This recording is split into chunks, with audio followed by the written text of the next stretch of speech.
Hey y'all, whether you're a driverless car engineer or a telehealth life coach, Squarespace is the all-in-one platform to help you stand out with a beautiful website, engage with your audience, and sell just about anything. With Squarespace, you can collect email subscribers and convert them into loyal customers, display posts from your social profiles on your website, and even use the analytics features to gain insights to grow your business.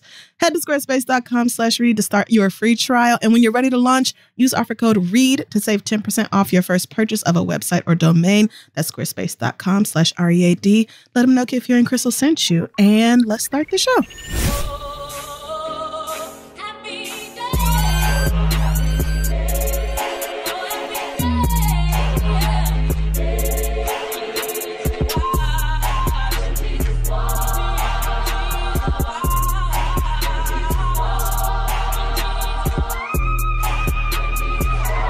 Welcome back to our niggas and to our friends.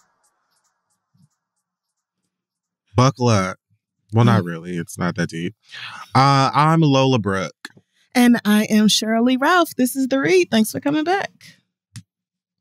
Thank you, yes, indeed, for joining us once again. Would you like to share with the folks at home your status of emotional status? Yes, I would love to do that. I am coming.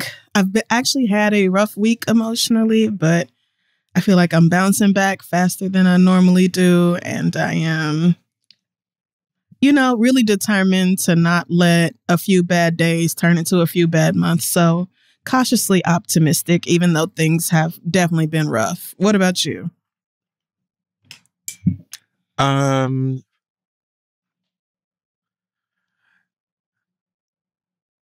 Yeah, I'm kind of at the end. Okay. I'm in a swirling vortex of bad. But I am very lucky, I think, to be able to have this and do this. Mm-hmm. So let's do it. Okay. Well, starting with some Black excellence. All right. First up, Ruth Carter. Ruth E. Carter. Okay, the one. We know her. We love her. She's a legend. She's an icon. She's the moment. She is now the first Black woman to hold 2 Oscars, apparently. She took home Best Costume Design, as she should have, at the Academy Awards for Black Panther, Wakanda Forever. She took home the award, the same award, in 2018 for the first Black Panther movie. And if you've seen even a Black Panther film poster, then we don't really have to discuss further. Right. So congratulations to her. I saw her in person at the NAACP Image Award luncheon that I went to. Yes. Which she was obviously nominated for doing the very same thing. And wow. I mean, I stand, but I've always stand from home. Right. And so yes. She was one of, a few people in the room that I was like, oh. So, congratulations to her. That's awesome. That's amazing. I can't believe, the first Black woman to have 2 Oscars. That's what this says. I mean, and I heard that stat the night of the Oscars, and it truly blew my mind. Every time I think I can't be surprised again, here y'all go with another random fact. No Black woman ever had more than 1 Oscar before right now. That is just crazy to me. But and hold that thought. Okay. The Brewer family is also Black excellence. They're making history because they're opening the first minority independently owned cannabis shop in the state of Illinois. Mm. It's called the Grasshopper Club. Chuck Brewer previously had cannabis-related charges and wondered if one day marijuana would be widely accepted. Well, guess what? Here we are. White people have finally decided that there's tons of money, as you know, everybody knew before. Chuck's brother Matt started his venture into the business in 2015. Their mom Diane came out of retirement to help manage the shop. And Matt says we wanted to have some ownership and true autonomy, and there's nothing wrong with partnering with MSOs, and a lot of other groups have found themselves in a situation where it was their best option, but it was important to us to be in a position where we could actually decide what kind of experience we want to provide, how we show up in the community, and even how we pick products that we're carrying on our shelves. And you lose that type of freedom when someone is invested in the business funding. True. So congratulations to you guys, and way to turn things, you know, I don't want to say turn them around because they shouldn't have been facing the other direction in the first place, but you know what I'm saying. Yeah, I mean, that is a very valid point, but, you know, glad y'all made lemonade out of lemons, so to speak. And yeah, congrats on opening your shop. And lastly, Creed 3 has become the biggest sports movie opening of all time.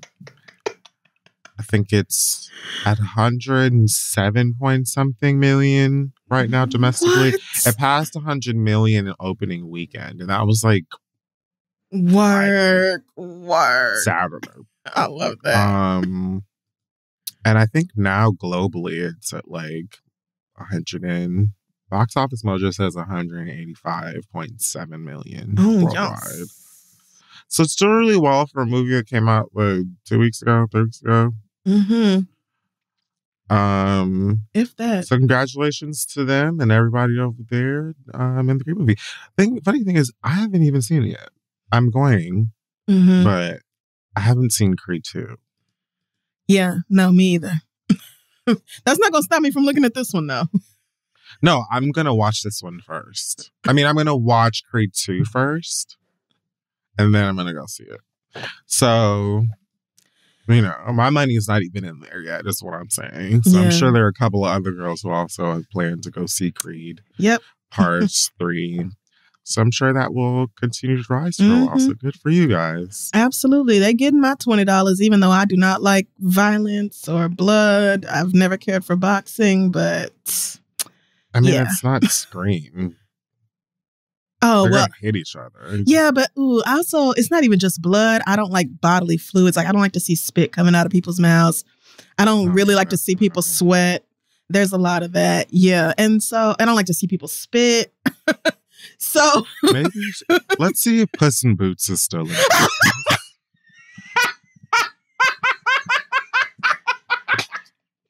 Read me then. Damn. No, I'm gonna go anyway. I'm gonna go anyway because the girls have told me that they had a good time anyway.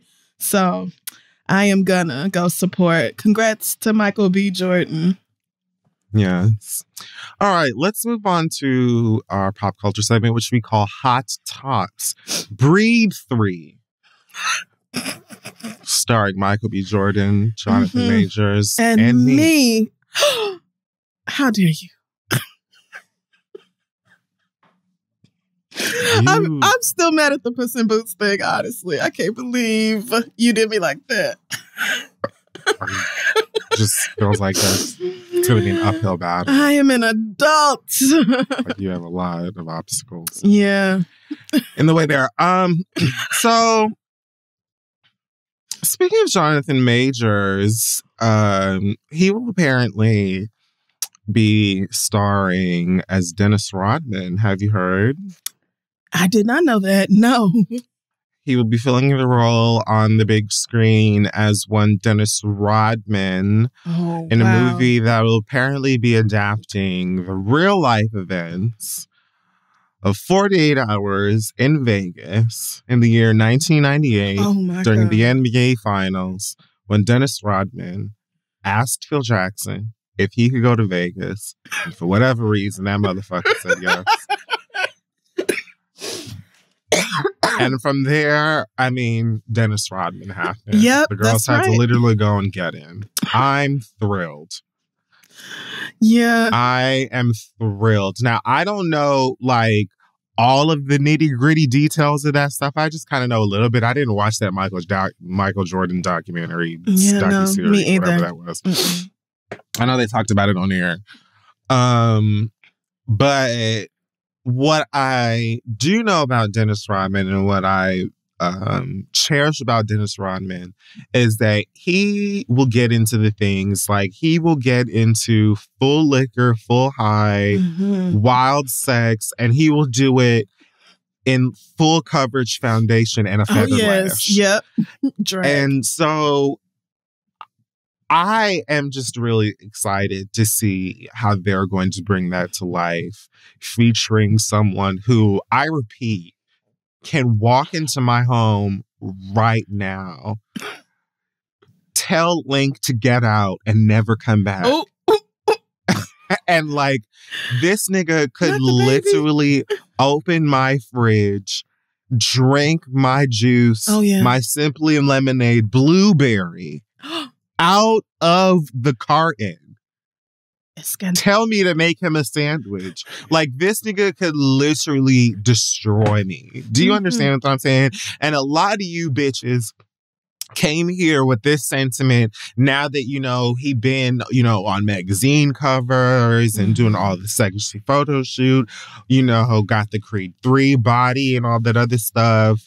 I have been on this time since Lovecraft Country. I'm not talking to y'all, and y'all are not talking to me. And I know some of y'all gonna be like, oh, I watched him in White Boy Rick. You're a liar. Shut up. I'm not interested. Stop talking to me. And I'm not worried about you either, bitch. Where were you? Why didn't you speak up?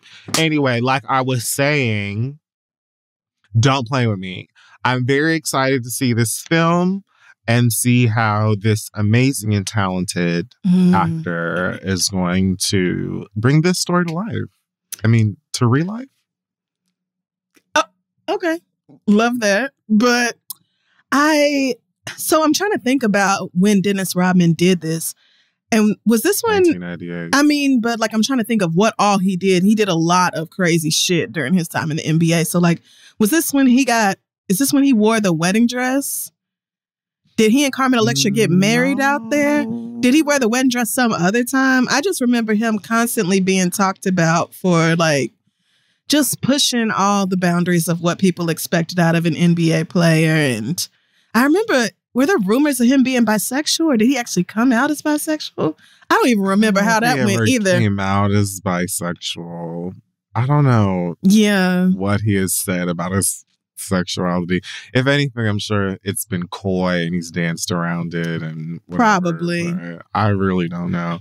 The wedding dress thing was 1996. Okay, so that was after this. Okay, so what I do know is that Michael Jordan told Phil Jackson that nigga is not going to be back here in no damn 2 days. Like, what's not going to happen is that shit. And that, like, literally they had to go to Vegas and collect that nigga because he had no intention of doing what he was supposed to do. So I hope Jonathan has a good time playing this role. I'll certainly be front row opening weekend for that one. You won't be able to peel me away from the screen there. And, you know, you can be mad at everybody else lusting over your man if you want to, but it isn't going to stop anything. It isn't going to slow I'm not worried about y'all. Anybody. I mean, you know, and if you're confident in your relationship with your man, then you don't have nothing to be worried about. So. Like I said. Oh, okay. Well, good for you. I just wanted to let the record reflect that y'all are on some bullshit at some other type of time. And it's fine. Like, that happens. It's okay. Whatever you did tell yourself, my nigga. So also doing a big one on the acting scene. One and only Carisha Brownlee, honey. I really can't stand you. I'm thinking, who is doing what? Mm-hmm. Carisha, I know you're not talking about Carisha being on Power 3 or whatever the fuck that show is. Young Miami herself. You are. Made an appearance on one of the latest episodes of BMF on the Stars Network, I believe. That's what I said. For the white people at home, and if you didn't know, BMF stands for Black Mafia Family. It's a nigga thing. Google it. Whew. So Young Miami is down to the stars, and she, is on there playing Meech's Atlanta. Like, Meech got like a connect or a friend or somebody in Atlanta, and she's like the girlfriend or the wife of this person. Okay. Of the connect. Yes. Okay. Ty Washington. Got you. So she plays this person's wife. I don't watch this show. Mm-mm. But I watched at least 2 clips of this episode. Woof. Come on, at least 2 clips. Yeah, whatever I saw I saw a clip of Carisha on that show, and I said, if this was supposed She to was dressed like Madea. me to tune in, baby, y'all are all wrong. She was dressed like Madea. And then she came out, found out that somebody like killed her husband, and is supposed to like, yeah, react to that. Sure. Baby. So this stands at the intersection of 2 problems. Okay. Head in one direction, are, the networks and really producers who are like obsessed with going out and finding recognizable faces, meme faces, viral big numbers on social, and having them represent faces on their shows regardless of what's required of these people on the paper. And the other direction are these recognizable meme faces that a lot of times, unfortunately, have no interest in doing any work that might assist you in meeting the requirements. There we go. That exist on that paper. And so what happens at that intersection is like a 40-car pileup. Let's say 300, really. Woo! That then they, spin in your local news is this.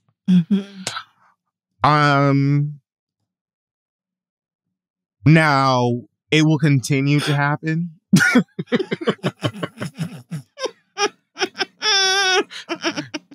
It will continue to happen because it's watched. Y'all watch it. Y'all talk about much like a car crash.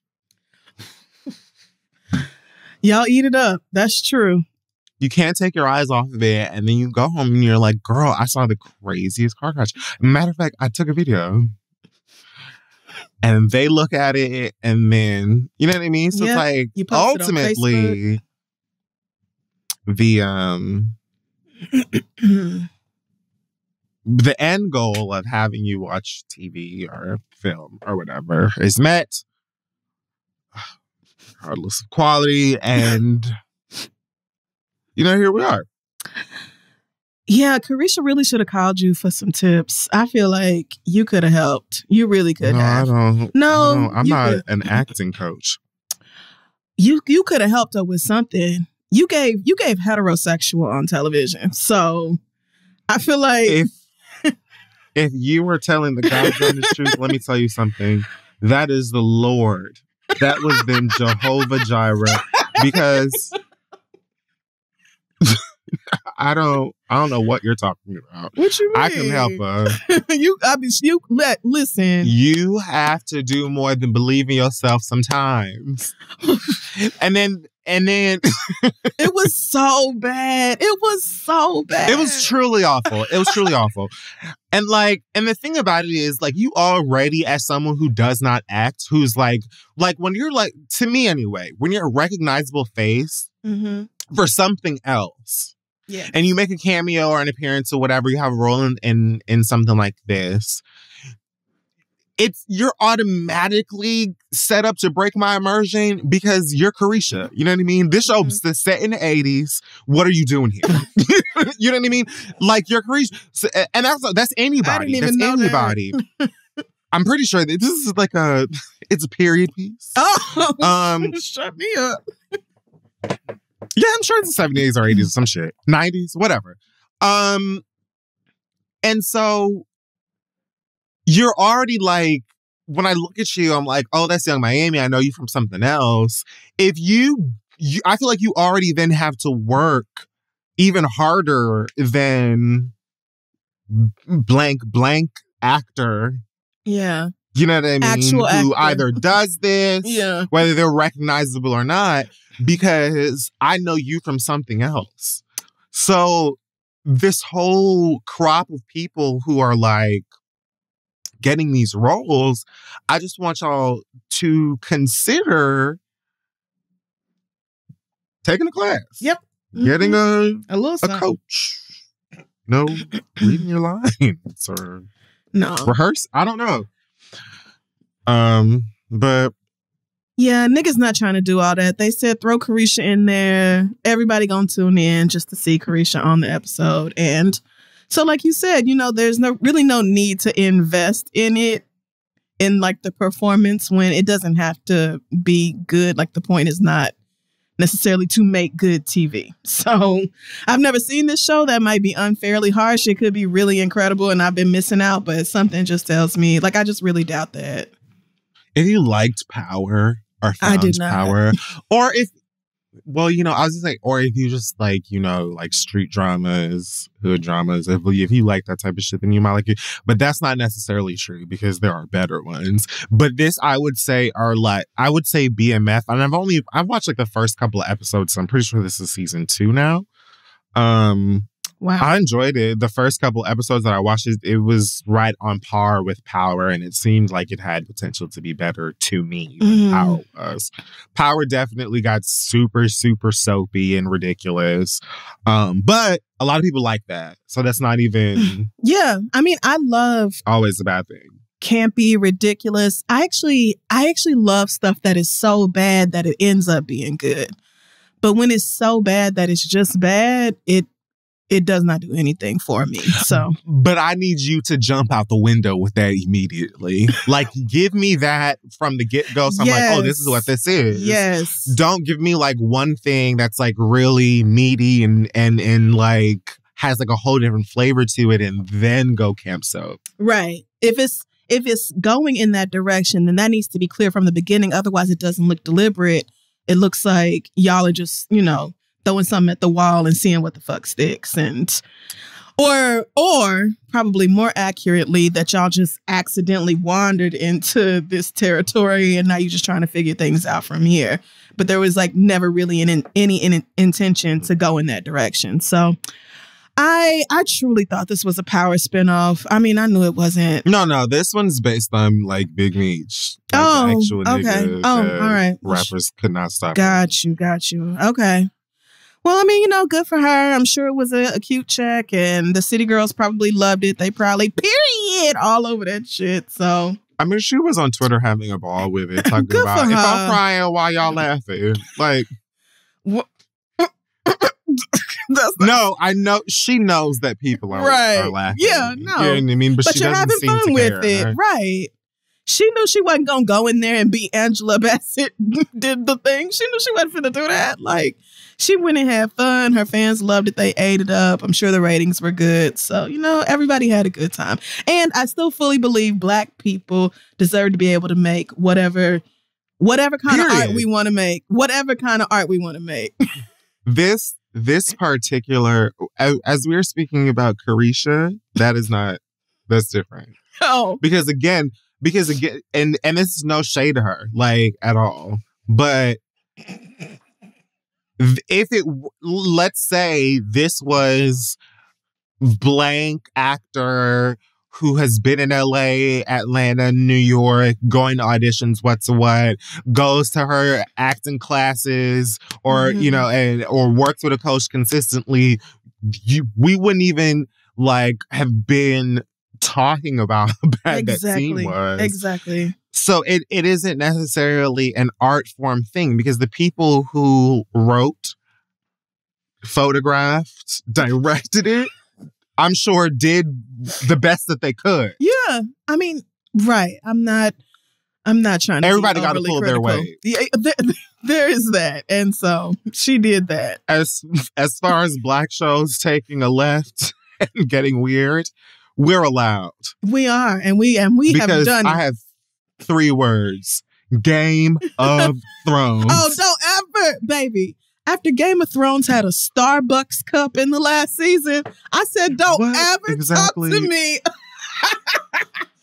Don't ever talk to me about Tyler Perry and his lack of continuity ever again. I mean, actually, there's always no, I will do that. Well, I'm always going to do that whenever I want. But yeah, I feel like a lot of times Black shows get unfairly, like, Absolutely.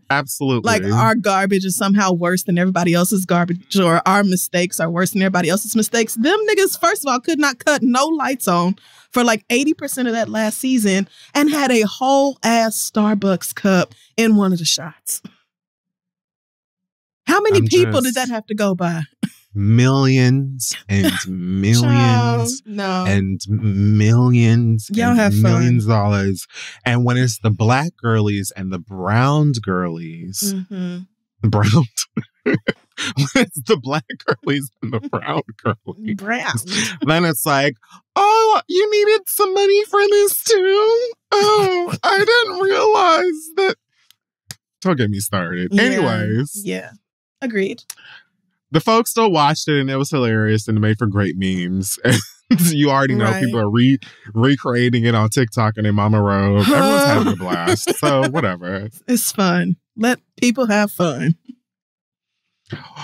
Juan Dixon has been apparently fired from his job down at Coppin. Mm-hmm. Coppin State University.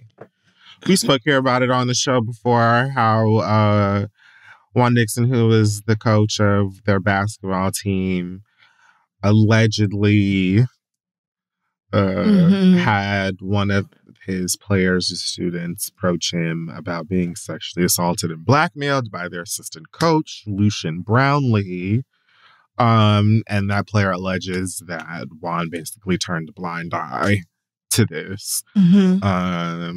And yeah, I really didn't expect for them to talk about this on the, I mean, they didn't, but I didn't think that they were going to bring it up on the reunion. I don't know. I felt like this, I don't know. I assumed this came out after they shot it for some reason. Yeah. So when they brought it up, I kind of gagged, but obviously Robin was like, oh, yeah, we can't say anything because there's a case, but Juan would never, because. And then at the end, did you watch the reunion, all 3? I didn't. Okay, fine. At the end of that episode, they were talking to Karen about something she said about Juan. Oh, when Juan was like, I think just about Karen being wrong about them getting married in general, and like roll the little baked bean footage or whatever. And then at the end, Robin is like, yo, because of like lawsuits. She basically like references the lawsuit or whatever again.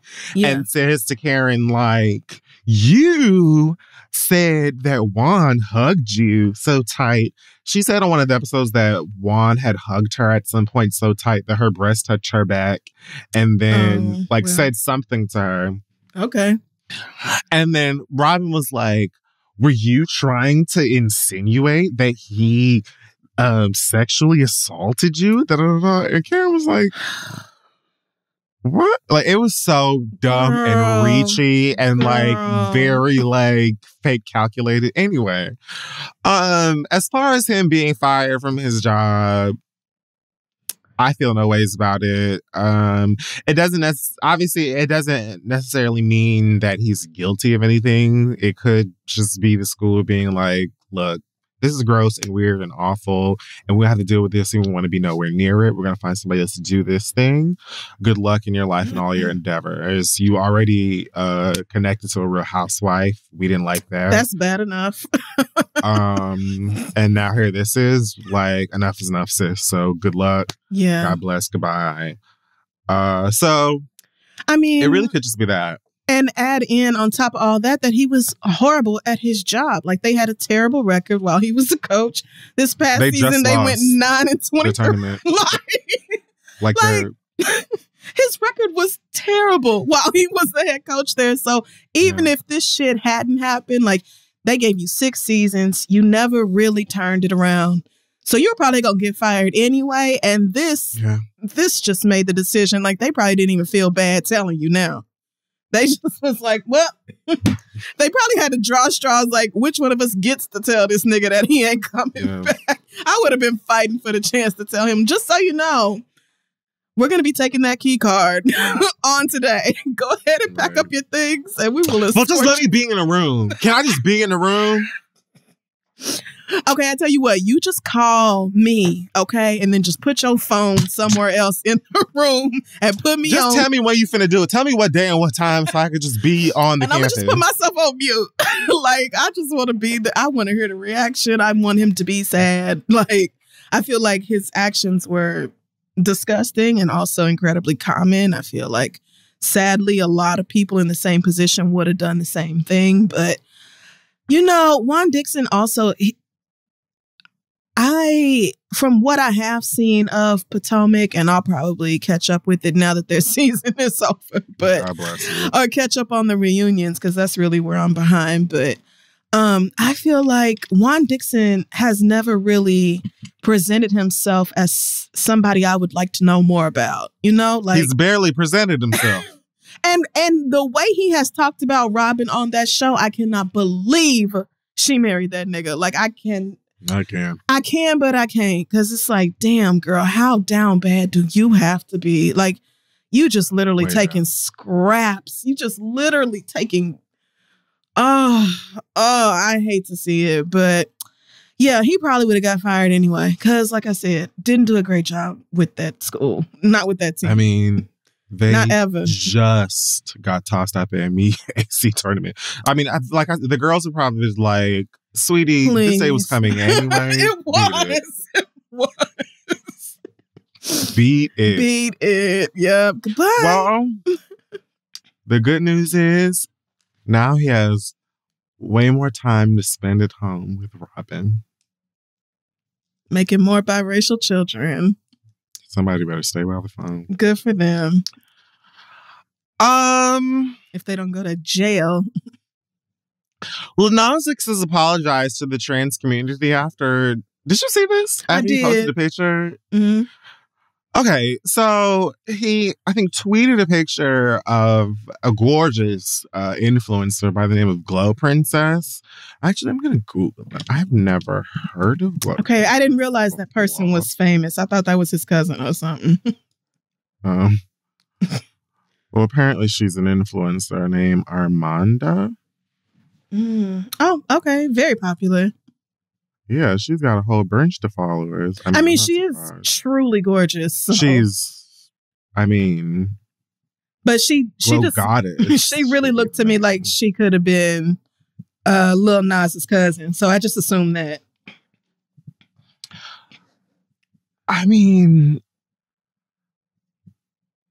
I guess. You know, they favor it to me a little bit, especially scrolling her Instagram, looking at some of these pictures. Like, God, she's pretty. She is. She's really gorgeous. So, yeah, I just didn't think. I mean, I didn't recognize her. I'm not young, so I just didn't think nothing of it. I'm in my pretty girl era. Do you know that song? Myself in the mirror. Is that Carrie Hilson? I really don't know what. Pretty girl era. Oh, I'm so sorry, sis. Lou Kala. I am so sorry, Lou Kala. That's my bad. Oh, a self-love anthem. Oh, and she's pretty too. Let me stream this to make up for that. Sorry, girl.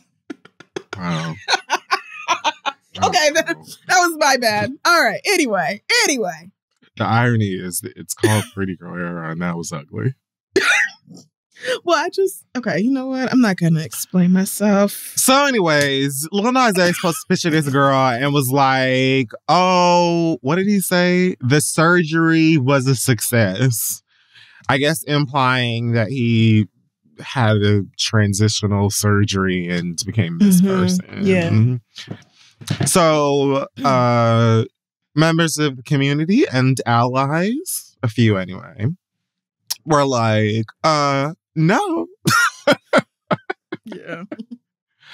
No, we don't like. So they came for her for this, dragged his ass, I guess, behind it. And he tweeted, apologies to the trans community. I handled that situation with anger instead of considering why it was not cool. Much love to you guys. Sorry. Because I guess at first, when people were talking to him about it, like, he pushed back a little bit. Yeah.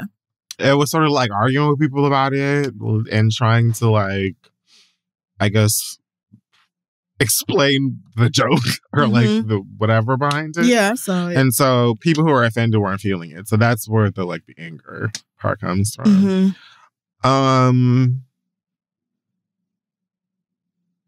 Lil Nas X is 23, 24. Something like that. Extremely young.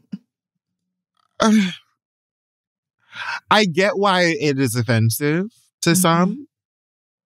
I also get why he thought it was funny. Definitely a group chat joke. Definitely. Yep. Not for Twitter. A group chat text. Yep. Not for Twitter. You live and you learn. Right. This is definitely one of those things where like some trans people are going to be pissed and some are not. And it's probably just best to keep this with your friends and not broadcast this to the world. And like he said, he did react with anger when people were like, hey, this is fucked up. That was more of an issue than I think the initial post. I mean, yeah, but I actually did see that tweet and I was like, oh, I don't know that the trans girls are going to let you get away with that. I did when I first saw it. I was like, I don't think you thought that one all the way through, my nigga. But you know, yeah, with everything going on right now, like the anti-trans hate is just, it's always bad, but things are worse. And so I get why a community that is going through so much really does not appreciate being made like the butt of a joke right now. Like I fully get it. So yeah, you know, all of us have to own our shit when we mess up, and I'm glad he did that. And try to listen when we can and stuff. But yeah, I mean, it is what it is. The people who had something to say were correct. So I see both sides. Yeah, I do. So, oh wow. Another Lil rapper responding to controversy. Uzi Vert talking about possible satanic lyrics that have appeared in one of his latest songs. Young Vert appeared at Rolling Loud LA this past week, a week or two ago. And performed one of his newest songs while apparently wearing a pentagram belt. I don't know if that's true or not. Probably. And, you know, the spiky hair and what have you. And weird patty cake on his hips dance that he does. You know, the dance the kids do with Yes. the patty cake on their hips.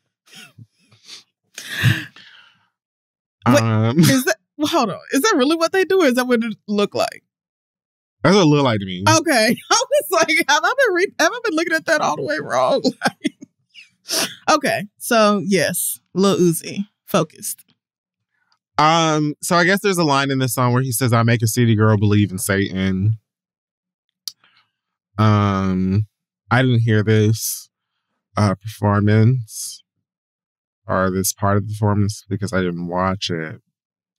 However, I did see him claim that this is not actually about Satan. He says, quote, "But just basically I make a girl do whatever I say." So there you have it. How enlightening. He claims that JT didn't really think too much of it, that she was present during the recording and didn't give a shit.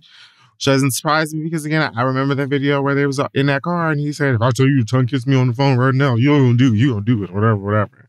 And she was like, "Whatever, oh my God, get my phone," or whatever happened. Mm-hmm. So, I don't remember. But,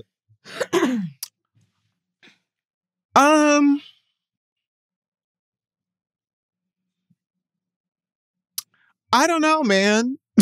Did you see the rest of it where he was like, "I just say whatever I want in my songs. Is this like my freedom of speech?" And yeah, like, even if I offend you, then, oh well, and you can cut it off or whatever. And so it's just like, I mean, it's true. You can. That is true. I exercise that right often.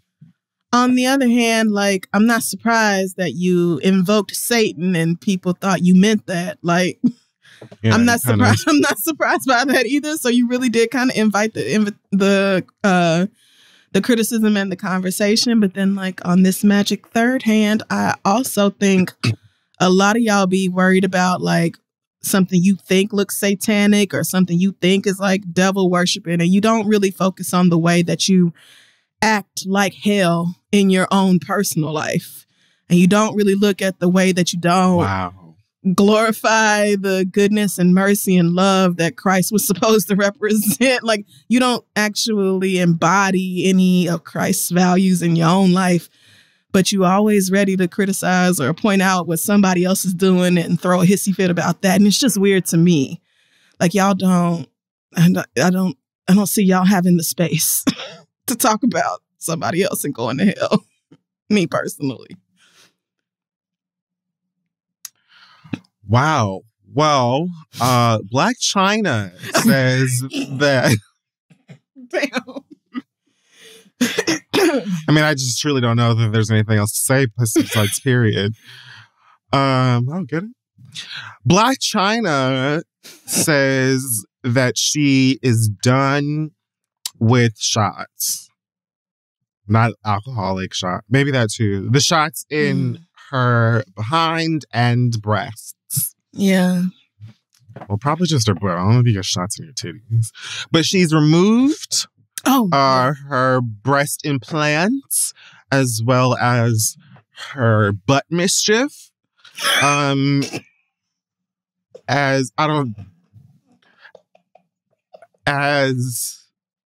a step in the journey towards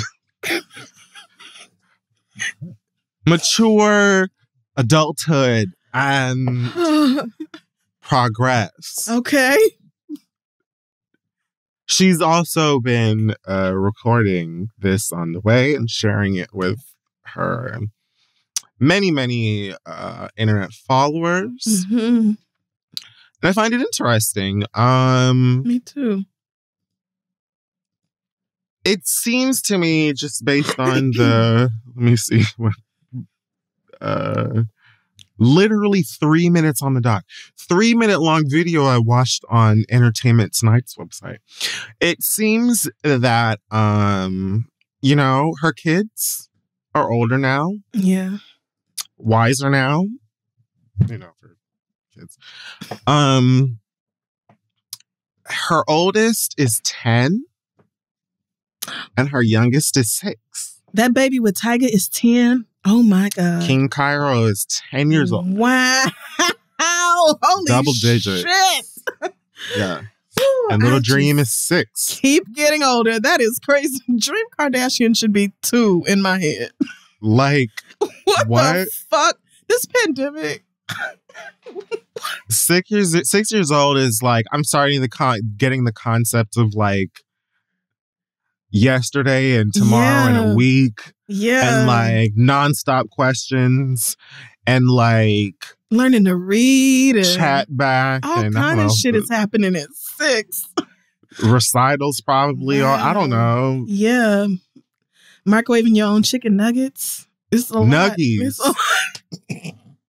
Your own nuggies. Yeah. Like on your own little plate. There's a lot of growth going on. PB&Js. It's just crazy to me that child is that age already. My God. They're getting bigger and probably a lot more or I don't want to say affected because I don't know. I'm not a parent. But like aware of their surroundings and stimulated by how to process that stuff. Yeah. Aware of their celebrity too, especially that older one. Aware that this is a famous family. I have famous parents. Her daddy fucking dating Complicated. Oh my God. I mean, his daddy. Speaking of Complicated. Sidebar, I saw a TikTok that broke down that whole Tyga and Avril Lavigne thing. And I was like, oh, that's why people care. It was way more detailed and in-depth than I thought it was. Like, apparently just... What, that Avril Lavigne died? Yeah, like... No, I want y'all to stop with that. With all of these cloning stories. Like, y'all just really demonstrating... a lack of how cloning works. But... How do you know? How do you know? Because... Okay, you're giving Facebook energy right now, and I'm not going to go down that road with you. I'm fully being completely and that is why I'm having fun with you, Fred, because I know you are playing with me right now. People really think that. No, they do. They thought it with Damar Hamlin, that football player that collapsed on the field. They were like, he died in the bed, and that's his clone out there now, and that's why. You niggas, I just want you niggas to Google how cloning works. Like, they're working on it. Not only is that not how it works, but like, do you think this has been successfully done? Like, over and over? Like, read just Gucci. All right. I'm not even. Gucci Man. Anyway. Now explain that one. Explain that one. That nigga went to jail. And when he got out, he looked different. You know how many niggas that's true for? Clone. Anyway, them white people all used to date or be married to each other. It was just some giant circle of Kardashians and Jenners and Kourtney's new husband, Travis Barker. I guess that Monson person or whoever the fuck is on his record label, and that's Avril's ex-fiance, and it's just crazy. White people? Oh, too much. Like these white socialites and like Us Weekly girls are running each other ragged, honey. And that's just talking about the stuff you do see. Yeah. Hear about. Yeah. Mm-hmm. And the next time y'all call black women ghetto for having babies out of wedlock or whatever else, or you call black men horrible absent fathers or whatever, I want you to take a look at the sheer number of bodies these people share within their incredibly tight circle. Like this is family and the closest of friends, and y'all just right here, just passing exes along, and everybody's Larsa Pippen and Montague Jordan. And just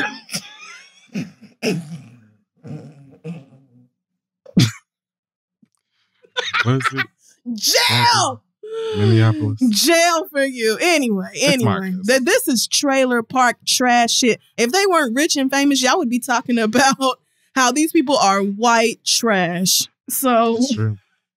I just don't want to hear it. I don't want to hear it. Once again, white people get away with acting a way that black people just could never, without being under intense scrutiny and being accused of like being horrible representations of our race. And imagine if this was 2006, all it would have taken for them to get away with it is literally a velour tracksuit from fucking Juicy. That's right. Baby fat. Them damn Juicy. A hair clip and a Starbucks refresher. Mm-hmm. And a trucker hat. Von Dutch. I can't even look at that brand no more. Woo! So anyway, They're coming back. Well, they tried. I haven't seen them in a minute. They had a moment. I hope they collected their profits when they had their moment. They'll circle back around. Who is that one white boy? He didn't stop wearing them for a long time. What's that white boy's name? Yes. Ashton Kutcher. He wore them hoes He out. had to be getting money from them. I mean, I just... Or getting them for free at the very least. Has to be. So... Oh, well, yeah, Blac Chyna taking them things out. Good for you, girl. I support whatever journey you are on that makes you feel like it is your best choice in terms of your health and sticking around for your babies. And from what I hear, she's made over $100 million off OnlyFans. So, what? Like men are so stupid. Sky's the limit. Men are just, look at what men will do.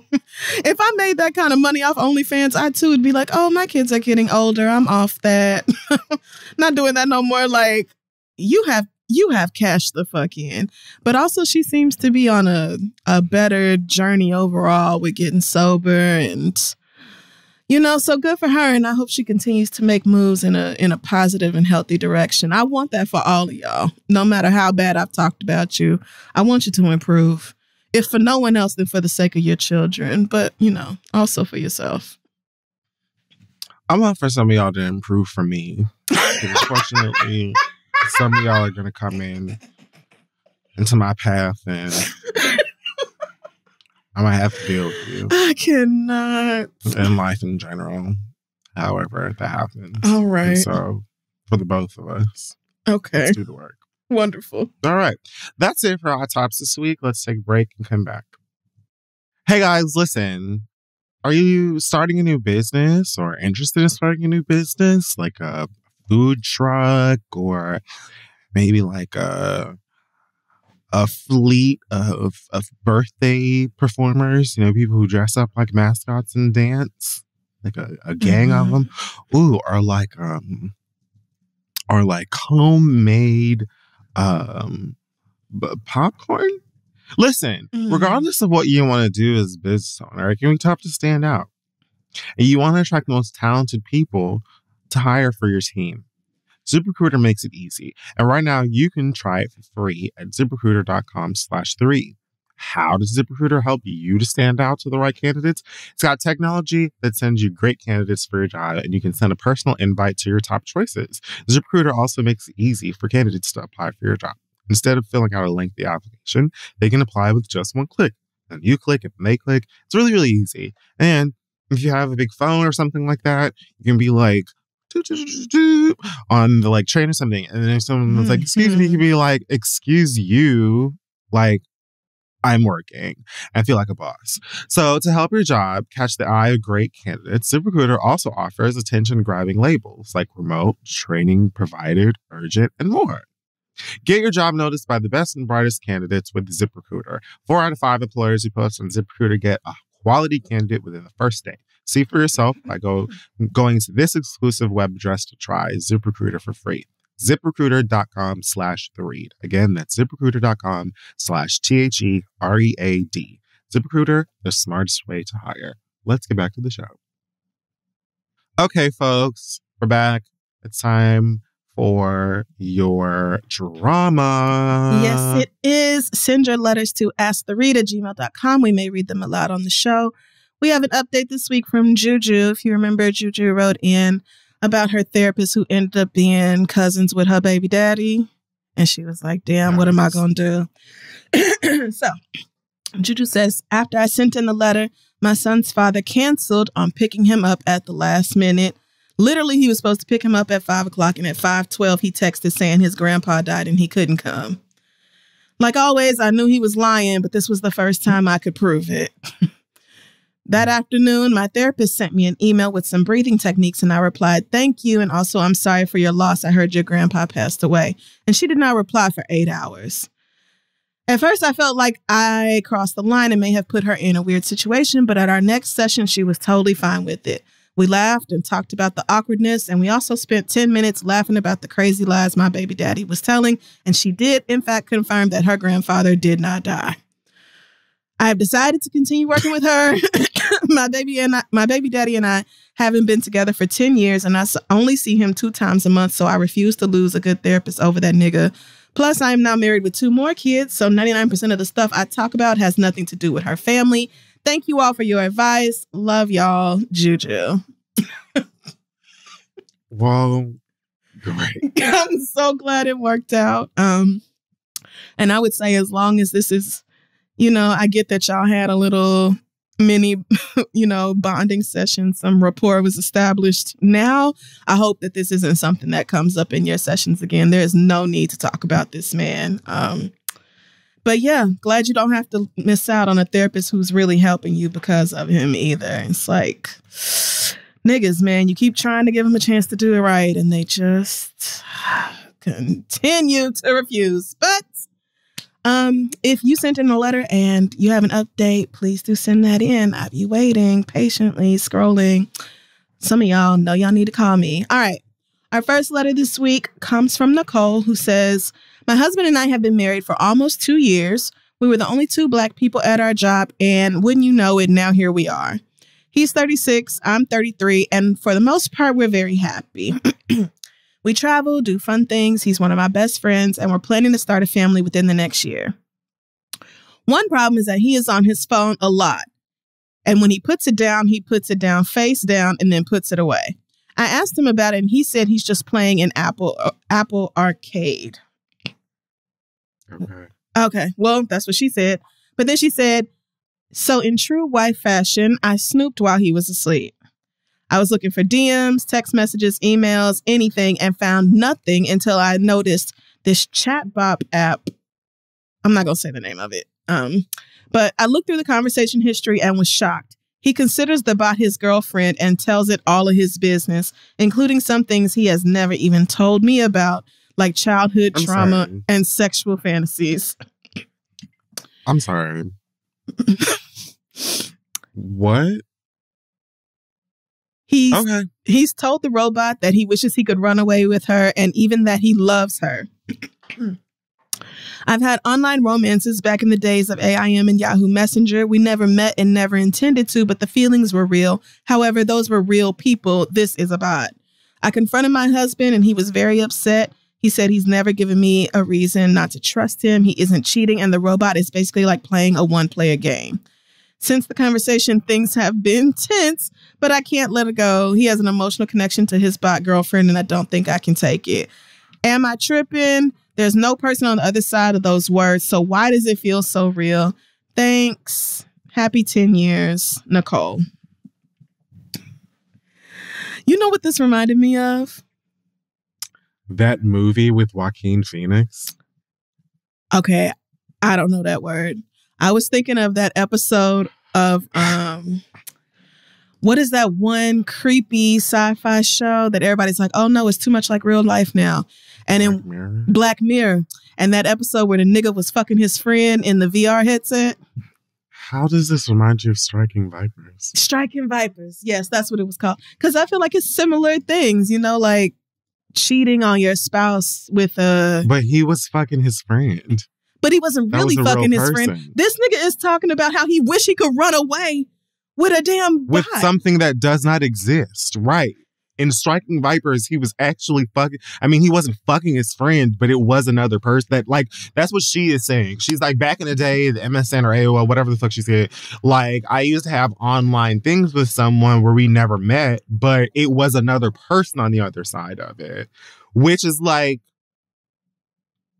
I literally am trying to Google... I Googled girlfriend phone app. It's not helping. I'm going to narrow it down. No, it's a chatbot app. It's like a app where you can just chat and the bot will chat back with you, like that Chat GPT thing. Oh, so these are things. This is a thing that exists that I don't know anything about. Yeah, I just didn't think I should say the name of it because I don't want y'all to download it, and God only knows what's on it. So, but it's a chatbot app. So, is an app for engaging with chatbots. Yes, there are apps where you can just put stuff in. Okay, hold on. Now I know that this technology exists. Don't get me wrong. Right. I don't think that all right. Wow. This is a lot. I truly don't know what I would do with this information. You know, you go looking and you find out, you know? I feel like he's not cheating on you. Technically. Yeah, I agree. And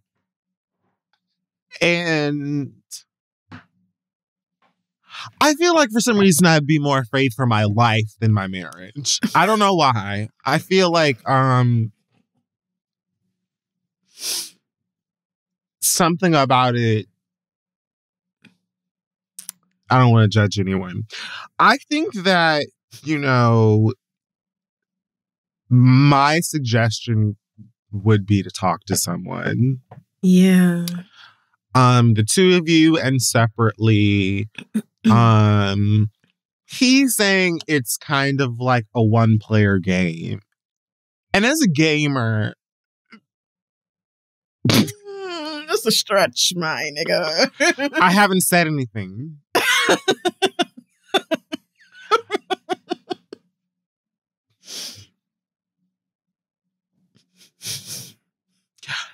Okay, here's the thing. I can't wait to hear this. I just think I would be very interested before becoming defensive, tense, upset about it, and getting to the root of it. What exactly is it that you enjoy? Because he's using the single player game route, right? Love single player games. Love narrative driven ones of all kinds. I even like some of what some would call the visual novel. Yeah. Which is like Phoenix Wright. Oh, I love Phoenix Wright. Oh, those are fun. That's like those, right. Oh, that's big fun. But I don't know. This is not that. Doesn't sound fun. What's the game part? Okay. Yeah. So I would kind of just want to know where this is coming from. Like, what, if it is truly entertainment, how? What's the entertainment factor? I would want a full rounded understanding of its purpose. Yeah. Before I get defensive. Because he is not texting a person. True. Or going to see an actual person. That's true. But is this something that is just based in you finding some sort of entertainment out of this? Or is it reflective of needs, desires, holes in our marriage? Do I have to hide the knives? What's going on? Let's talk.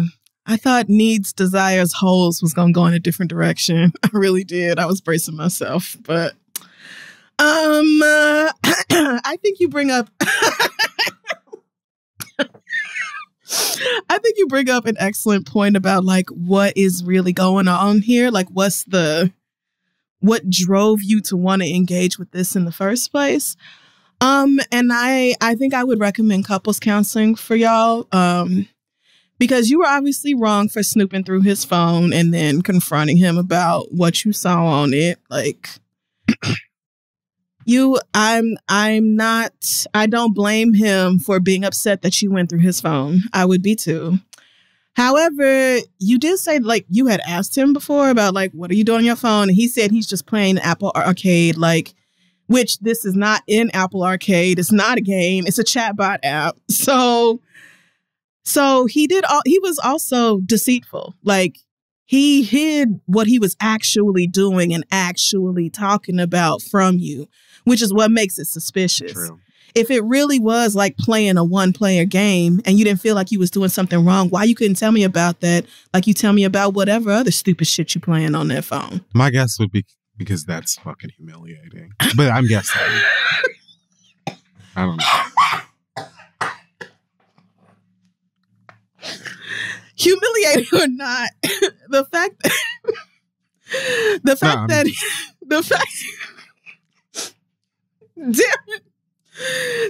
that he lied to you effectively about what he was actually doing, for me raises the bigger issue. And so, yeah, I think perhaps he needs a therapist, and this chatbot app has kind of turned into that, since he's telling it, you know, like not even just being disgustingly horny. This nigga's getting emotional and open and vulnerable with an app. And like, I really feel like as your spouse, I really feel like that's like, what else are you married for if not to grow through vulnerability and connection with one another? Like, what the fuck else are we even doing here? So for you to be telling this robot things you haven't told me, I would definitely feel a way about it. So yeah, I would recommend couples counseling for y'all. If he is down for it, but if he isn't, then damn, I don't know. Yeah, if he isn't, again, it's like, it's everything that you just said. Like, it's the deceit, you know, the dishonesty. Right. But then it's also like, do you need to talk to somebody? Is there something emotionally going on that this thing is fulfilling for you? And are there more healthy ways to I don't figure that out or to deal with that? If this is even unhealthy, I don't know anything about like, I'm still figuring this out. Like, are we? It's just something to talk to that is fake. The algorithm is, you know, crafting responses and having a conversation with you. And I mean, the fact that he said, you know, he loves the bot and wishes he could run away with the bot, that to me is signaling some real unhappiness in his real life. Literally run anywhere you want with your phone. Right. That's the thing. Like, you could take that app wherever you wanted to, but you don't want to take it with you. You want to go with it. You want to leave this life that's deep. And go into that life. And so, yeah, that just really signals to me some other shit. There's some other shit going on that a licensed professional is probably best suited to help y'all with. But yeah, I think those issues for me would be so important that I could not see a way to continue the marriage if it wasn't something that we were able to resolve. Like, we have to be able to talk about this. I'm not going to be able to just go back to pretending like I don't know what you're doing when you on your phone at 2 a.m. like talking to your pixel girlfriend. Not even pixels. Like, you literally just talking to this fucking bot about how you want to be with it. Like, I'm sure what he imagines is beautiful. You know, maybe so. I feel like, I mean, like a lot of childhood trauma that he hasn't told you nothing about. I'm sure that's having a very real effect on him. That's why I just, again, the right therapist. I recommend finding a therapist who feels like a good fit for the both of you, or separately if you want to. But I think couples counseling would be great for this. And yeah, girl, good luck. My God. Because I would not be able to see a way forward in the marriage if we could not get to the bottom of what's going on here. So I agree. Yeah, best of luck to you, girl. Our last letter this week comes from Garnet, who says, I recognize that I'm very privileged because my family has been supporting me with my children from day one. They're not always the nicest, but I can always count on them. I realize how privileged I am every time I talk to one of my friends. I see all of the shit she's gone through with her family, her kid's daughter, and all the time she's moved around. I know how hard it all is. And when we talk, it is usually around whatever crisis is going on in her life at the moment or her asking me for help with something. I try to help whenever I can because I know things are hard for her, but it's kind of like, what have you done for me lately? I work in social services and providing empathy and support to people is like breathing to me. I don't do things for people thinking about what they will do for me in return. It's just hard knowing that every time I'm in contact with someone that I consider a friend, they're asking me for something or dumping their problems on me. By the time she gets around to asking me how I am, I just give her a basic and vague answer. I think she's going through so much already. So I think, oh, if I have problems, how could she even help me? Cutting her off seems extreme because I'm also her child's godmother. At this point, I have maybe 3 friends, and I'm feeling kind of meh about all of them. I don't know how to go about having a conversation with my friend about how I feel. What do y'all think I should do about this one-sided relationship? Love you both. Thank you so much for, additional nice things. Love, Garnet. Well, what do you think?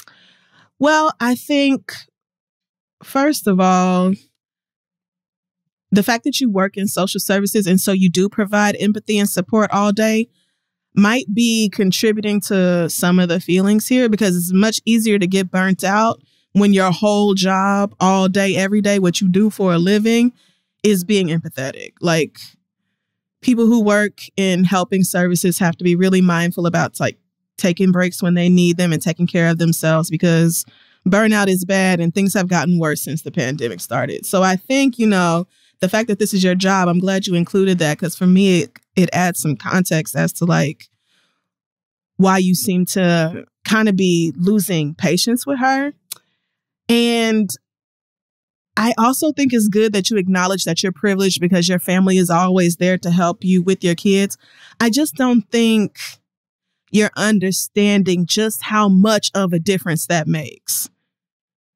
Like being able to have reliable childcare that you never have to worry about and you're not going through a bunch of bullshit with your family. Like they stick beside you and you're not going through it with your baby's daddy. You're not moving around all the fucking time. Like all of that, those are huge things for her to be going through. So that's definitely contributing like in a huge way to the stress and the pressure that this woman is under. So I'm not surprised that y'all don't talk much. And when you do, it's about a crisis going on in her life because her life is full of opportunities for another crisis to pop up. So, yeah, I would say what I think you're doing wrong here is that when she talks to you about it, or when she asks you like, oh, how are you doing? You don't actually answer because you feel like, oh, well, she's already overloaded or she's just asking this to be polite. Like she is at least asking, like she's trying to keep up a relationship and you are the one who is making it one-sided. Like, yeah, she can talk about the things she's has going on or, like whatever wildfires up in her life. And you can also say, yeah, girl, I'm sorry. That sounds like such garbage and things are rough for me too. I cannot even begin to tell you about the week I had down to the agency or whatever. Like you can also talk about your things just because she's going through something don't mean she doesn't want to also be a friend to you. So I kind of feel like you cutting her off from even giving the opportunity to be a friend, even while she's going through so much shit. And it seems like she's trying. So yeah, I would just try to keep all that in mind, that her situation is stressful in a ways that you're the not even approach being. And so, just trying to be mindful of that very real gap in y'all's experiences and yeah, like giving her a chance to reciprocate on some emotional support. Agreed. I think you have to I'm bad at it, but you have to just give people a chance to do their thing as friends. To support you, yeah. And it can be hard, but you know, you said you only have 3 friends now. You said you feel like you cut people off too easily. Like, you know, I bet you need a vacation. I bet you do, girl. I bet you're worn the fuck out. And even though you have help with your kids, they are still getting on your damn nerves. And your family gets on your nerves. And your job is fucking stressful. And you have to do a lot. I bet you could use a break. And, you know, maybe if you had that chance to get away and clear your head, you could, you know, approach this situation from a more empathetic angle. But, you know, maybe say that to her, like, I am burnt the fuck out and I need a break. I am tired of helping everybody and feeling like, you know, I'm not getting that same effort in return or whatever. Like, you know, just be open. Give her a chance to be a friend. And good luck to you in having that conversation. I hope you don't lose one of the few friends you got. And yeah, let's end the letters there for this week. Again, if you have a question for us, send it to asktheread@gmail.com. And now we are going to go straight into the read. Yes, we are. We're going to get directly into it. And I will just get my feelings off of my chest. And we can continue. Okay. 6 words? Yes. 6 words. Okay. Not too much on Angela Bassett. Period. That's it. That's the here and it's the now. Not too much on Angela Bassett. Okay. Angela Bassett was nominated for Best Actress in a Supporting Role this year. Jamie Lee Curtis won the award. And for whatever reason, some of y'all have been pressed about Angela's reaction to the announced winner. And I'm just going to say, that lady smiled. She cracked out a smile. She gave you a slight grin. I don't know what the fuck else. Like, you wanted for her to pull fireworks out of her ass and shoot them off inside of the fucking theater? Is that what else you needed for that lady to do? We're not going to do that shit. We're not doing it fresh off of Black History Month. We're not doing it during Women's. We're not doing it. Because what really annoys the fuck out of me about this shit is like, what the fuck does that lady need to react any differently for? What for? Besides the same old shit where y'all need for Black women to react a certain way or hold back their pain, hold back their disappointment, hold back their hurt, hold back even when things are blatantly wrong or taken from them. They have to hold all that back and shoot off fireworks and smile real big and do a little dance for y'all, specifically so that white people don't feel uncomfortable. No, for what? That's a human being, a hard-working human being at that. She's allowed to feel however the fuck she wants to feel. And again, she gave you a little smile. I don't understand what's like, y'all are so pressed about. What are you so pressed about? First of all, I mean, to get into it,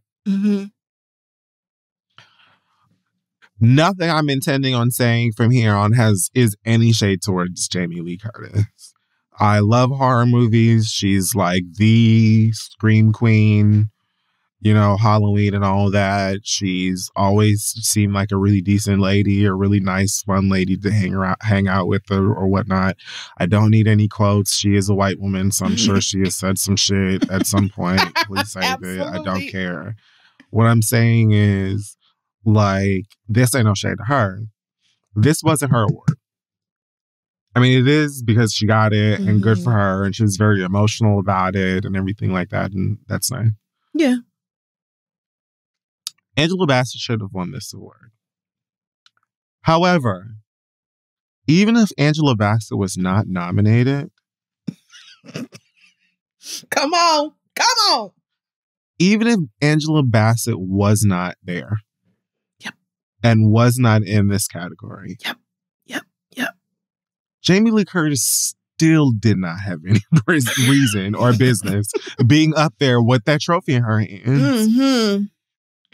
Hong Chau's performance in The Fucking Whale was excellent, as most of Hong Chau's fucking performances are. And even Stephanie Sue, I'm not entirely sure how to say her last name, but the young lady who was in the exact same movie that Jamie Lee Curtis won for, Stephanie carried in that film. Carried in that film. Like, her performance in that film was excellent from top to bottom. Work. So, considering Angela, Hong, and Stephanie, I've never seen, the Banshees of Alderman State or something. I've never, so no shade to that woman. I'm sure you did a great job or whatever to be in great company. But I'm not going to comment on that because I've just never seen that movie. But I have seen the others. And to me, like, for Jamie Lee Curtis to have swiped all three of them is ridiculous. And you're not going to get under my skin about it because, honey, she gagged. If you, y'all so pressed about Angela Bassett's fucking reaction, look at Jamie Lee's. Even she. Yes. Even she was lacking understanding. And again, it's no shade. She did a great job in the movie too, but Stephanie did a better job. Angela Bassett absolutely slayed. And the other thing that fucking pisses me off about it is all these people who are making these fucking excuses about Jamie Lee Curtis and how she deserved to win or whatever. Everything that you're saying about Jamie Lee, you can say it about Angela Bassett, if not twice over. Oh, she's Hollywood royalty. So is Angela Bassett. Oh, she's done so many iconic roles over the years. So is Angela Bassett. Oh, well, she's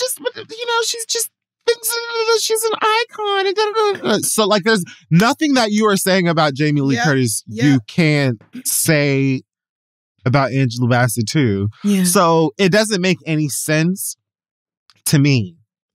People are tired. On top of the fact that these awards, these shows, and we just talked about this during the Grammys,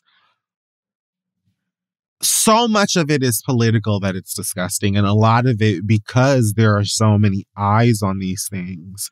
And a lot of people really look at, especially young people, look at and feel ways about themselves and their culture and their people and their race and their gender and their whatever when they're not only represented, but when they win these things. To say that we just had a Black woman who now holds 2 Oscars, in that respect, it's crazy. So when you know that in many cases the establishment is considering that very thing, and saying no, we ain't giving no more Asian people no awards tonight. We ain't giving no niggas no awards tonight. No, we're not doing that. This type of stuff happens, and to continue to just brush it off and act like, oh, well. And on top of that, Lord. On top of that, white people want Gok 5000 when the camera is on us. On top of that, too much. You want me to Cheshire Cat grin and be like, yeah. No, not too much on Angela Bassett. Play that game with somebody the motherfuck else. Everybody knows what time it is. I don't give a fuck how everybody else reacted. I don't give a fuck what everybody else thinks. Not too much on Angela Bassett, period. We're not playing that game. I'm not even going to talk about how the lady who won, I think, what did they win? Let me look this up. The 2 Indian women who won best. Oh, not document. Oh God, don't get me started and get me to lying. But there were these 2 gorgeous women who were like the first. I don't know if they were the first Indian winners or like what it was, but these two women went up there and went to go give a speech. Mm-hmm. And one of the women who went up there, and I saw this through like a TikTok video, which is why it's pissing me off because I didn't save it, because of course I didn't.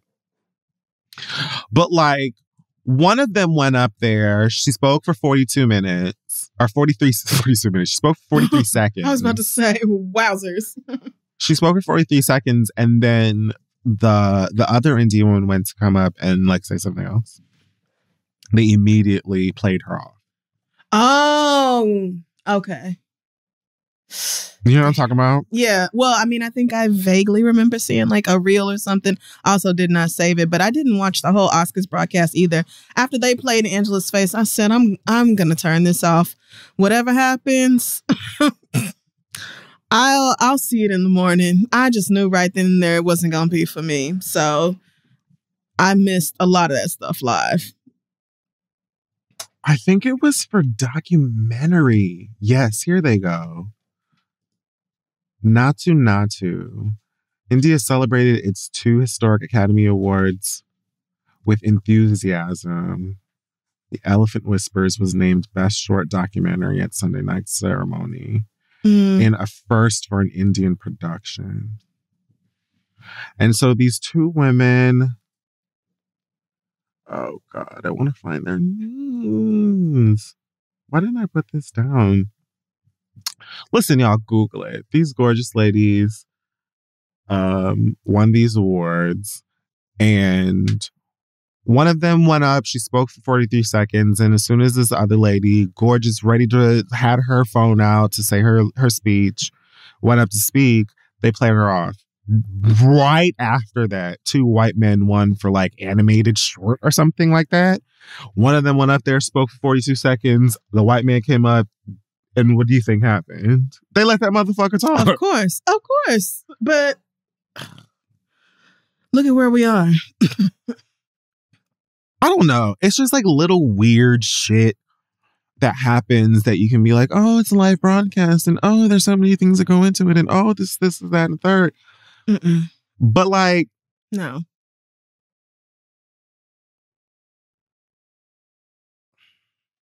I just don't have time for it. I'm not interested in it. And it just really aggravates me because, like I said, Angela Bassett is an icon. And she doesn't deserve like the bullshit on top of y'all playing in her face. Like, leave that lady alone. She can react however the fuck she wants to. Okay. Well, I only have a couple of things this week myself. First of all, I don't even think I'm going to wait till I actually watch both of the episodes, but have you seen the clips going around from this new Bravo show with Escape and SWV and this shit with Latasha and Tamika Scott? No. Oh my God. It is so messy. It is such garbage, but Tamika is saying that Latasha and her husband stole like $30,000 worth of royalty checks from her, and her mama is like supporting Latasha and acting like it didn't happen, but then also telling the cameras that like they got to stop recording or get out of her house, like acting very guilty. And so it just looks like a bunch of mess. I'm definitely going to watch that show. God damn it, Andy. I'm definitely going to watch so that I can talk about it in depth next week, but looks That's like Mona. mess. Oh, is it? Why did I think it was? That's the Mona Scott show. Oh, shut me up. I mean, I'm sure Andy's fingers are in there somewhere too, but I definitely saw a picture somewhere of them at like a premiere or screening or something like that. Okay. All right. So that's what it is then. But I just was like, because I don't think anybody had ever heard that story before. And Tamika was even saying how she hadn't even told her own daughter about it. So I just, and it looks like Latasha's husband is one of them like horrible, manipulative niggas who like literally be in her ear telling her what she needs to say in response to certain situations. And like, if he ain't there, then she'll just be like, oh, well, I'm not talking about that right now, or I need to go pray about it, or some bullshit she told Kandi because he wasn't there to like tell her what to say. So it does look like premium garbage. I will be tuned in so I can speak on that further.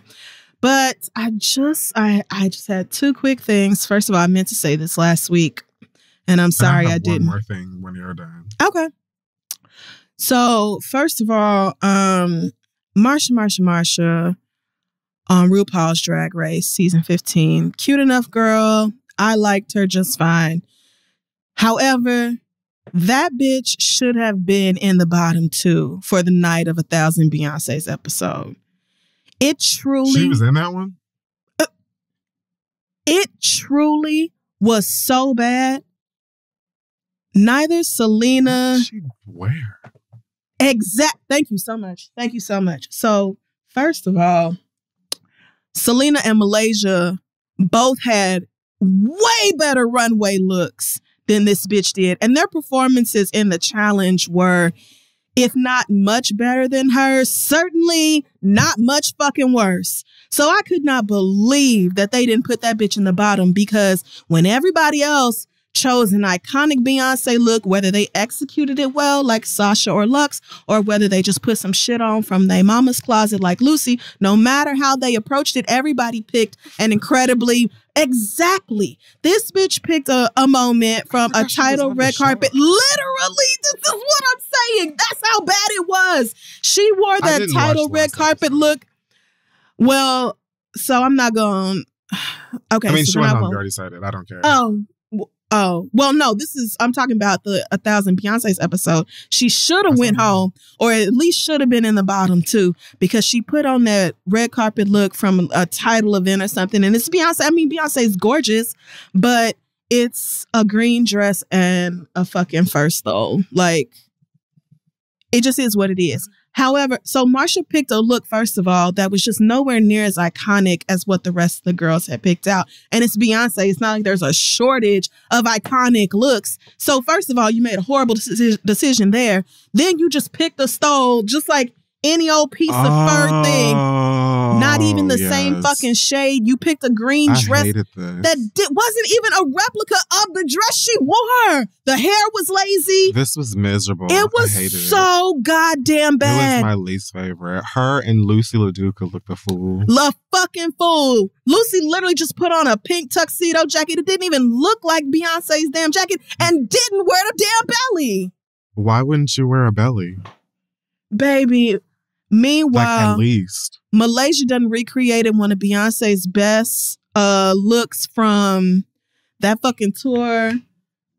It was either On the Run or Black is King. It was either, that outfit came from one of those two. I can't remember which one, but I really felt like they did way too much with Selena too, because Selena's look was good. I immediately recognized it. So did I. And I thought the little RuPaul Chia Head pets were great. Like, it just didn't make no sense. It made no sense for Marsha to not be in the bottom in that episode. I was truly incensed. This show don't piss me off that much, or not anymore. But I could not believe that they sacrificed Malaysia so that Marsha could stay. That episode. One more. It really, I felt like the challenge was awful. I liked most of the looks on the runway. However, some of the eliminated girls posted their looks and they were much better than that girl. Let's talk about, what is her name? What is her name? God damn it. The dancing one. What was her name? Hold on. This would happen. Oh, season 15. Who is it? I'm going to tell you in 2 seconds. I'm thinking of the really Aura pretty Mayari. Asian girl. Yeah, Aura. That's exactly who I'm thinking of. Aura's Beyonce? Why is it? Baby. This has been happening for a couple of seasons. Why y'all waiting until episode 7 to be pulling the girls out? I'm tired of the girls being pulling out their best runway on Instagram. I'm sick of it. I was so sad. I was that look was She could have taken a literal shit during the fucking challenge and walked out in this runway and at very least been safe. Baby, they might have considered giving her the win. She's stunned. She did. It was at least in these pictures. Gorgeous. Yes. Like, it was gorgeous. It was so well made. The attention to detail was crazy. And so assuming she did her own makeup, and she was always pretty on the show, like, baby, she would have absolutely ate them all up, including Sasha, because Sasha's outfit was great. She had Beyonce's mannerisms and all that, but that wig, I don't know where it was going, baby. It was up and away. It was trying so hard to depart her head. And so Lux in Malaysia had the best looks to me in the Beyonce thing. Yeah, I would definitely put Lux up there. But I mean, I really loved Sasha's. It was just her wig was coming up and I could not understand that. But I loved hers was very spot on too. But yes, I loved Malaysia's look too because it was something distinctly Negro. Like it was, I just thought it was so good and I just could not understand the justification for not having Marsha in the bottom. But fine, whatever. Then we fast forward to last week. Spoiler alert, if you didn't see last week's Drag Race, Marsha did go home and had to lip sync against Anitra. And everybody was talking. Well, I mean, and here's the thing. I didn't know this bitch had it in her, even though she did a good job in the Lollapalooza or whatever. I thought, you know, maybe that's just because you was lip syncing against Malaysia and Malaysia didn't really kill it. No, baby, she actually completely held her own in that lip sync with Anitra. I was stunned. However, you are still on a stage with Anitra. And so you simply just cannot compete. Like, this woman is capable of doing things you could only dream about. And I saw so many people, like Drag Race alum and just fans and everybody talking about how this should have been a double Shantae. Marsha should have stayed, blah, blah, blah. And I feel like no, for multiple reasons. Number one, because of that bullshit, that those absolute crimes against homosexuality and Beyonce that she committed on camera during the Beyonce episode. And number two, because Anitra was the clear winner. It should be that both of you bitches do a good job. It's just unfortunate that so often the lip syncs are not on any kind of equal footing. Like one person is just like far and away blowing somebody else out the goddamn water. But it's supposed to be two bad bitches. It's supposed to be two great performances. Anitra clearly won. And there should be no dispute is the thing. It shouldn't be a thing where it's like, oh, they were both very good. Or, oh, this person actually was better than I thought they were going to be. This was a fun lip sync. Mm-hmm. If one of them was still clearly better, although they were both good, the one that was better should be the one that stays and the one that wasn't should go the fuck home. That's how it is. One of them don't have to be bad for it to be like, oh, well, there's a sachet and a shine. No, that's not how the fuck it goes. It's a double, especially because they play with double sachets way too much. I feel like I can name at least 3 right now that were unnecessary. Yes, with some girls who I really like, but still the double Shantae was not necessary. And it just dragged the season, an already long season, out even further. And Marsha will be fine. She is the exact type of queen that white Drag Race fans love to eat up. She is going to have, baby, whatever merch she sells is selling out. Whatever tour she goes on, when she does Drag Con, the line for her booth is going, like, baby, she is going to be fine. She was also smart enough to literally name herself so that if you never even watched this, you could be like, oh, we're going to a drag show. Marsha going to perform. And be like, I don't know. That's it. Yep. You clearly showed that you are an excellent performer. You're certainly going to be asked back for All Stars. One of them. Your fans are going to feel like you were unfairly eliminated and ride for you. Like, baby, Marsha is I'll going have to more be money and just probably learn to do makeup. listen, like literally going to be just fine. This bitch she is just going to skyrocket from here. So no, I don't feel bad for her because again, she should have been not been. It was just one extra episode, but it was one extra episode she didn't fucking deserve. She should have been in the bottom for that. She absolutely. Like, I don't know. It was the only one besides the lack of Lucy's belly that was like, what is this? Right. But Lucy made up for her horrible runway with her excellent performance. And we all know the performances are more heavily considered. Right. So Lucy at least had an extremely solid performance in the challenge to support that flop mess she did on the runway. That's what I'm saying. Marsha did not. And then it was also like, who are you? Like what? When every other one of them, if I didn't know it was a Beyonce runway and they walked around and been like, oh, that's a Beyonce look. Oh, that's a Beyonce look. That's a Beyonce look. Oh, this Bob Mackie is like, every single one of them. The dress that you were referencing ain't look like that. The stole ain't look like that. None of it, like, I don't know what the fuck you thought this shit was, but you were wrong about it. Yeah. So you look like a rich white woman going to a charity dinner or some shit. Like literally Housewife of Beverly Hills, Orange County. You would have to Jersey. You would have to be Hive to automatically clock that as Beyonce. And you would have to be generous because, again, you didn't even try with the dress. Nor the stole. You didn't even try. So niggas would have to squint and be like, do it look like that title red carpet to y'all? Like, girl, womp. Now, she might have survived a lip sync against either one of them. I actually fully believe that. Had she been in the bottom, I'm sure she could have beat Selena or Malaysia, actually, especially after seeing her next to Anitra. But you should have been in the goddamn bottom. Fucking should have. So, still overall, I did pretty much enjoyed her, and I'm not, rooting against her or anything, but you, girl, you gonna pay for your shit with that Beyonce. That was disrespectful. You owe Beyonce an apology, just like Selena and Malaysia do for that lip sync. Even though Selena did apologize right there on stage because she knew. That was extremely disappointing. Never mind. I'm getting too deep into Drag Race, but I'll leave it there for Marsha. Yeah. Best of luck going forward.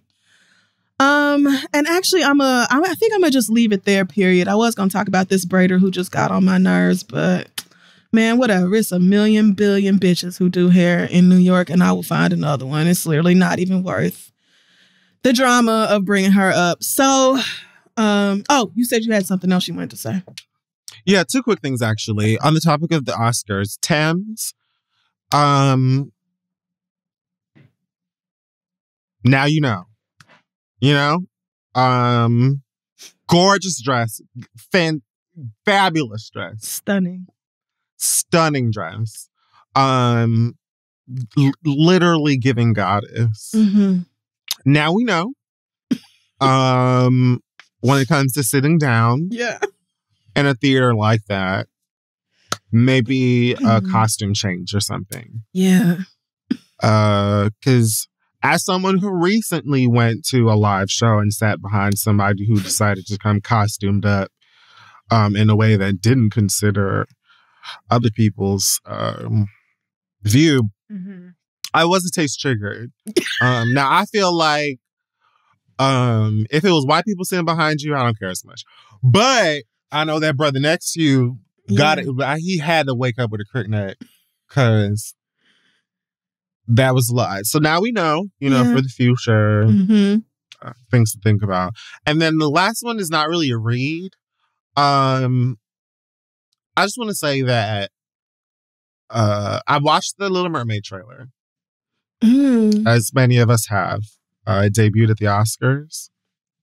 I think the film is supposed to hit theaters next month at some point. Thrilled to see it, as I've been excited to see it. Yeah. I've loved The Little Mermaid since I was a baby. And I love Halle Bailey. I'm very excited to see it. And also to continue to stunt and laugh in the faces of haters who needed a Caucasian fish person to happen. So I'm really thrilled about those things. One thing I noticed watching the trailer is that, you know, we got our first look and hearing of a few of the characters. Scuttle, voiced by Awkwafina, and Sebastian. I think Jacob Tremblay is voicing Flounder the fish. Oh. And Sebastian the crab is being voiced by Daveed Diggs. Now, I'm gonna say this. The movie isn't out yet.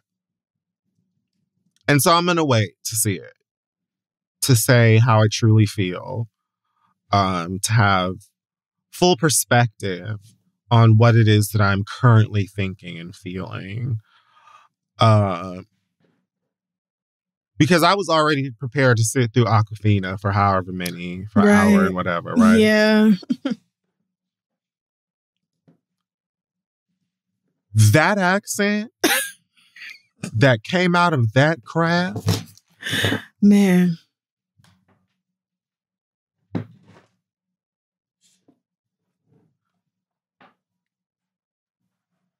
Disney,